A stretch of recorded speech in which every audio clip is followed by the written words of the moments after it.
Once upon a time, there lived a wise and kind prophet named Solomon. Every day, he sat in a large court where people came to share their problems. Solomon listened carefully and always tried to help them with wisdom and fairness. One morning, as people were coming one by one to speak to him, a man suddenly burst into the court. He was sweating, shaking, and looked like he had seen something terrifying. Solomon saw how frightened the man was and gently called him to come forward. The man rushed over, fell to his knees and cried out, "My lord, please help me." Solomon said kindly, "Calm down, my friend. Tell me what's troubling you so badly." The man gasped, "I just saw the angel of death while I was walking across the street. He looked right at me and his eyes were full of anger. I thought he was going to take my life right there." Solomon nodded and said, Yes, the angel of death Azrael is a servant of God. He doesn't act on his own. He only takes life when God commands it. But tell me, what can I do for you?" The man was desperate. "I beg you, I want to live. I want to escape. Please tell the east wind to carry me far, far away to India.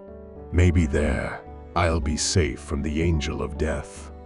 Solomon thought for a moment, then raised his hand and gave the command. The east wind came rushing in, picked up the frightened man, and carried him all the way to India. Solomon then returned to his court and continued listening to the people's concerns. The next day, while walking through the court, Solomon saw someone unexpected, the angel of death himself. Calm and silent, Azrael stood in the crowd. Solomon called him over and asked, "Why did you frighten that poor man yesterday? He was so afraid of your stare that he left everything, his home, his family, his life, and fled to India." The angel of death looked surprised. "My lord," he said, "I didn't mean to scare him at all. I wasn't angry with him.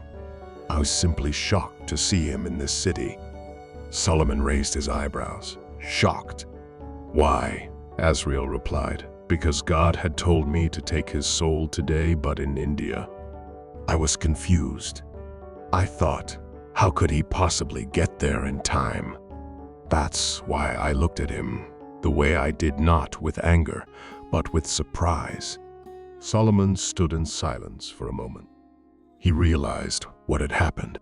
The man, thinking he could escape his fate, had unknowingly rushed straight toward it. Moral of the story: you can't escape your fate. Sometimes, when you try to run away from something, you may be running straight toward it without even knowing.